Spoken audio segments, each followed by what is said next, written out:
আমরা দেখতে পাচ্ছি নতুন করে কেউ কেউ মুক্তিযুদ্ধের কার্ডও খেলতে শুরু করে দিয়েছে। আর একটা অস্ত্র কয়বার ব্যবহার করা যায়, যখন অস্ত্র ভোতা হয়ে যায় সেটা নতুন ভাবে ব্যবহার করে কোনো লাভ হয় না। দীর্ঘ প্রায় 1.5 যুগ যখন জামাতের সঙ্গে জোট করে থেকেছো, তখন তোমাদের এই মুক্তিযুদ্ধের কার্ডের কথা মনে পড়ে নাই? তখন তোমাদের চোখে জামাত ইসলামীকে রাজাকার যুদ্ধাপরাধী মনে হয় নাই?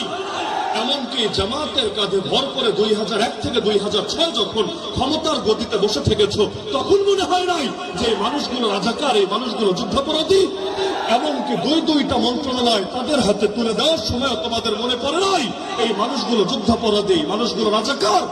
এমনকি যখন যুদ্ধাপরাধীর অভিযোগ তুলে তাদেরকে কলঙ্কিত করার চেষ্টা করা হয়েছে, সেই সময় বেগম জিয়া, মরহুম বেগম জিয়া পর্যন্ত তাদের পক্ষে, মাজলুমদের পক্ষে প্রকাশ্য অবস্থান নিয়ে প্রতিবাদ করেছে।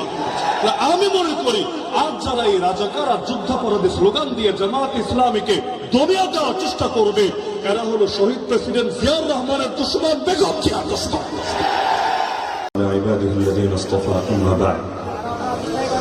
মহেশখালীর মাটি জামাত ইসলামের ঘাঁটি। আমাদের হামিদুর রহমান আজাদ ভাই এখন তো শুধুমাত্র জামাতের ইসলামের প্রার্থী নন, তিনি এখন ঐক্যবদ্ধ বাংলাদেশের প্রার্থী। কারাগারে গিয়েছিল যারা, আজ ঐক্যবদ্ধ আছে তারা। বিগত সময়ে যাদের কারাগারে যাওয়া লাগে নাই, কোনো জুলুম সইতে হয় নাই, সেই মানুষগুলো আজ ঐক্যও নাই। যারা আজ ঐক্যে আছে, সেই ঐক্যবদ্ধ বাংলাদেশের পক্ষ থেকে তিনি শুধু সাধারণ প্রার্থী নন, বরং আমিরে জামাতে সেই মহেশখালীতে যাকে আগামী দিনের মন্ত্রী বলে ঘোষণা দিয়েছেন, তিনি হলেন সেই হামিদুর রহমান আজাদ। আমরা ইনশাআল্লাহ আশাবাদী, এবার হামিদুর রহমান আজাদ ভাইয়ের বিজয় কেউ ঠেকাতে পারবে না ইনশাআল্লাহ। দ্বিতীয় বিষয় হল, এখন জামাত ইসলামী বিজয়টাকে একদম নিকটে দেখে কিছু মানুষের রাতের ঘুম হারাম হয়ে গিয়েছে। বিভিন্ন প্রোপাগান্ডা চালিয়ে মিথ্যা অপবাদ দিয়ে জামাত ইসলামীকে দমিয়ে দেওয়ার চেষ্টা করা হচ্ছে। আমরা দেখতে পাচ্ছি নতুন করে কেউ কেউ মুক্তিযুদ্ধের কার্ডও খেলতে শুরু করে দিয়েছে। আর একটা অস্ত্র কয়বার ব্যবহার করা যায়, যখন অস্ত্র ভোতা হয়ে যায় সেটা নতুন ভাবে ব্যবহার করে কোনো লাভ হয় না। দীর্ঘ প্রায় 1.5 যুগ যখন জামাতের সঙ্গে জোট করে থেকেছো, তখন তোমাদের এই মুক্তিযুদ্ধের কার্ডের কথা মনে পড়ে নাই? তখন তোমাদের চোখে জামাত ইসলামীকে রাজাকার যুদ্ধাপরাধী মনে হয় নাই? এমনকি জামাতের কাঁধে ভর করে 2001 থেকে 2006 যখন ক্ষমতার গদিতে বসে থেকেছো, তখন মনে হয় নাই যে মানুষগুলো রাজাকার, এই মানুষগুলো যুদ্ধাপরাধী?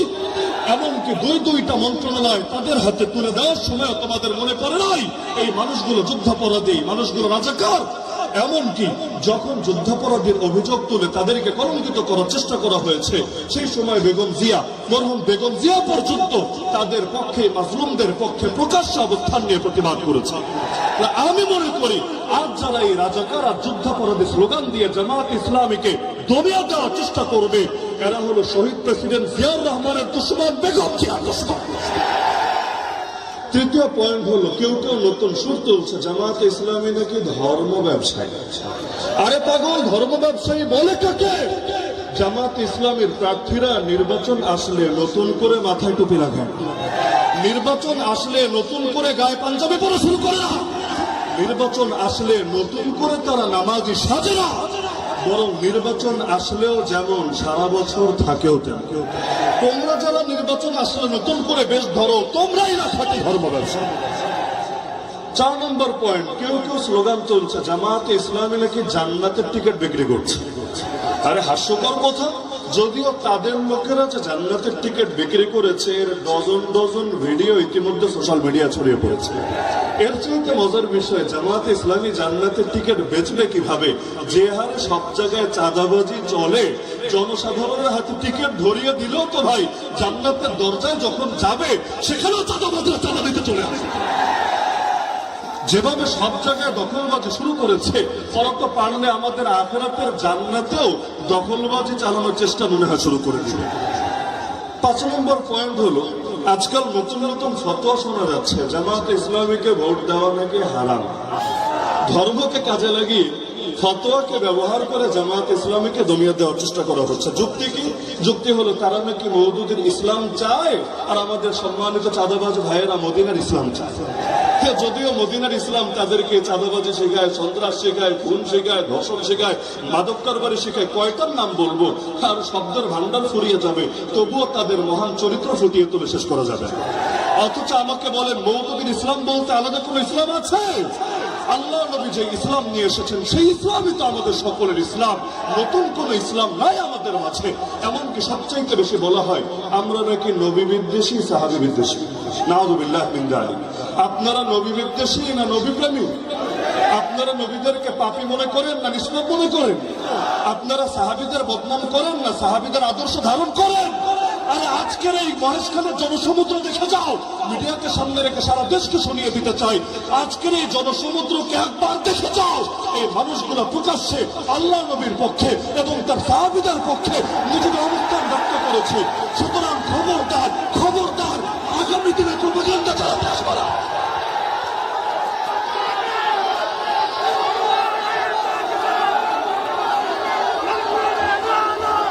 সময় কম। ষষ্ঠ পয়েন্ট, লন্ডন থেকে এক মুফতি সাহেব নতুন নতুন কার্ড নিয়ে এসেছে। এই কার্ড সেই কার্ড, প্রতিদিন নতুন নতুন কার্ডের গল্প শোনাচ্ছেন। যখন প্রশ্ন করা হয় আচ্ছা কার্ড দিবেন ভালো কথা, কোথাও বলছে 2000, কোথাও 2500, কোথাও 5000 পর্যন্ত। আজকে কক্সবাজারে বিভিন্ন এলাকায় গিয়ে শুনলাম তো কার্ডের টাকা আসবে কোত্থেকে? কিডনি বেচে দিবেন না রক্ত বেচে দিবেন? আজও পর্যন্ত পারছে না সুস্পষ্ট কোনো ব্যাখ্যা দিতে। পারবে কিভাবে? এটার জন্য ন্যূনতম পড়ালেখা তো লাগে। এক ইন্টার পাসের বিদ্যা দিয়ে আর কয়টা জবাব দিবে? এমনকি যদি বলেও ব্যাংক থেকে টাকা ছাপিয়ে ছাপিয়ে কার্ডের টাকার ব্যবস্থা করবে। আর যখন এভাবে টাকা ছাপাতে শুরু করবেন, প্রতিটা জিনিসের দাম যখন আকাশ ছোঁয়া হবে, বাজারে মূল্যস্ফীতি হবে, ওই সময় আপনার কার্ড দিয়ে আমাদের কোন ফায়দাটা হবে? ওই বাংলা একটা প্রবাদ আছে, ভিক্ষা লাগবে না কুত্তা সামলা। তখন তো জনগণ বলবে আরে তোদের কার্ড লাগবে না, দ্রব্যমূল্য সামলা। সর্বশেষ দুটো পয়েন্ট বলে আমি আমার আলোচনা শেষ করব। ইদানিং এমনকি এই এলাকার মধ্যেও আজকাল এমন এমন আওয়াজ তোলা হয়েছে জামাত ক্ষমতায় গেলে নাকি শরিয়া কায়েম করবে না। এই জাতীয় একটা কথা বলা হয়েছে না? ওদেরকে ধরে জিজ্ঞেস করেন পাগল শরিয়া বলতে বুঝিস কি? আগে ক্লিয়ার কর। শরিয়া মানে খালি চোরের হাত কাটা? শরিয়া মানে খালি কেউ জিনা করলে পাথর মেরে ফেলা? এর বাইরে শরিয়ার কোনো শিক্ষা নাই? আর আল্লাহ যেটা বলেছেন সেটাই তো শরিয়া, নবী যেটা শিখিয়েছেন সেটাই তো শরিয়া। জামাত কি বলছে? ক্ষমতায় গেলে ইনসাফ কায়েম করব। ইনসাফ কি শরিয়াত না? বৈষম্য দূর করব, এটাকে শরিয়াত না? গরিব দুঃখীর হক আদায় করব, এটাকে শরিয়াত না? নারীদের ইজ্জত নিয়ে কাউকে ছিনিয়ে মেরে খেলতে দেবো না, এটা শরিয়াত না? আরে তোমরা শরিয়াত বলতে বোঝাও কি? শরিয়াত বলতে বোঝাও কি? এমনকি তারা যে প্রলোভন দিচ্ছে ক্ষমতায় গেলে তারা শরিয়াত কায়েম করে উল্টিয়ে ফেলবে। এটা কোন শরিয়াত? গতকালও তো আমি দেখেছি, আমি নিজ কানে ভিডিও, সরাসরি তো ছিলাম না, এই মাঠের কথা বলছি। এই মাঠে আমার নাম ধরে নিকৃষ্ট ভাষায় গালিগালাজ করা হয়েছে নাকি হয় নাই? আমাকে আজকে এখানে আসতে দিবে না এরকম ঘোষণা অথর্ব দিয়েছে নাকি দেয় নাই? এই গীবত করো তোমাদের শরিয়াত, গালিগালাজ করো তোমাদের শরিয়াত, হুমকি ধমকি দেওয়া তোমাদের শরিয়াত, গুন্ডামি রাস্তারি করো তোমাদের শরিয়াত। বেটা ফাজিল ভোট দেবে টাকা দাও না। যতদিন একসাথে থাকো তখন কোনো দোষ নজরে পড়ে না, যখন আলাদা হও তখন ফতোয়া দিতে দ্বিধা করো না। মনে রাখবেন আমরা ফতোয়াকে বিশ্বাস করি, কিন্তু ফতোয়া দিয়ে কেউ যদি ইসলামের জাগরণ, বাংলাদেশ পন্থীদের জাগরণ রুখে দিতে চায়, আমরা তাদেরকে সুযোগ কিছুতে দেব না।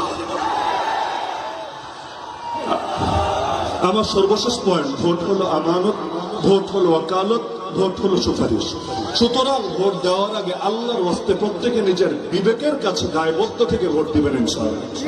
নাকি 500 টাকা আর 1000 টাকা পকেটে আসলেই ভোট সেদিকে দেওয়া শুরু করে দিবেন? কেউ যদি টাকার বস্তা নিয়ে নামেও, ইতিমধ্যে হয়তো নেমে গিয়েছেও, টাকার বস্তা নিয়ে নামলেও যদি আপনাদেরকে 500-1000 দিয়ে বলে এটা হাদিয়া দিলাম, ভোটটা আমাদেরকে দিয়ে দিও, আপনি মাথার মধ্যে রাখবেন হ্যাঁ হাদিয়াই যদি দাও, ঘোষণা হাদিয়াই যদি দাও, হাদিয়া দেওয়া সুন্নাত, হাদিয়া নেওয়া সুন্নাত, কিন্তু হাদিয়ার তো আর বিনিময় হয় না। তোমাদেরকে একটা থ্যাংক ইউ দিয়ে দিলাম, যা ভাগো, কিন্তু আমরা ভোট আজাদ ভাই ছাড়া অন্য করে দিব না। যারা আছেন সবাই কোরআনের পাখি। শহীদ আল্লামা দেলোয়ার হোসেন সাঈদী রহমাতুল্লাহকে ভালোবাসেন নাকি বাসেন না? আজকে আমি জনসমুদ্রকে বলতে চাই, যারা আল্লামা সাঈদীকে ভালোবাসেন আগামী 12 তারিখ দাঁড়িপাল্লায় ভোট দিবেন। যারা আগামী প্রধানমন্ত্রী ডাক্তার শফিকুর রহমানকে ভালোবাসেন, আগামী 12 তারিখে দাঁড়িপাল্লায় ভোট দিবেন। যারা কওমি অঙ্গনে সবচাইতে বলিষ্ঠ কণ্ঠস্বর শেখুল হাদিস এবং শেখুল হাদিস আল্লামা মামুনুল হক সাহেবকে ভালোবাসেন, তার প্রতিনিধিত্ব একটু আগে বলে গেলেন হযরত ওবায়দুল কাদের নদভী সাহেব। আপনারাও দাঁড়িপাল্লায় ভোট দিবেন। যারা আমাকেও ভালোবাসেন প্রত্যেকে দাঁড়িপাল্লায় ভোট দিবেন। দাঁড়িপাল্লা ইনসাফের প্রতীক, দাঁড়িপাল্লা ন্যায়ের প্রতীক। দাঁড়িপাল্লাকে জয়যুক্ত করলে ইনশাআল্লাহ আগামীর বাংলাদেশ চাঁদাবাজদের হাতে যাবে না, খুনিদের হাতে যাবে না, টেম্পো স্টাফদের হাতে যাবে না। আল্লাহ আমাদের সবাইকে 12 তারিখ বিজয় অর্জন করে বিজয়ের মিছিল করতে করতে ঘরে ফেরার তৌফিক দান করুন। আজকে সর্বশেষ দিনের সর্বশেষ নির্বাচনের জনসভায় এই আলাপটা আমি রেখে গেলাম এবং পরবর্তীতে আসব সেটা মিষ্টি খেতে ইনশাআল্লাহ। বিজয়ের মিষ্টি খাওয়াবেন তো ইনশাআল্লাহ। এখন মিষ্টি খাওয়ানোর জন্য যেটা করা লাগে সেটা করে দেখিয়ে দিবেন। আল্লাহ সবাইকে তৌফিক দান করুন। আসসালামু আলাইকুম ওয়া রাহমাতুল্লাহি ওয়া বারাকাতুহু।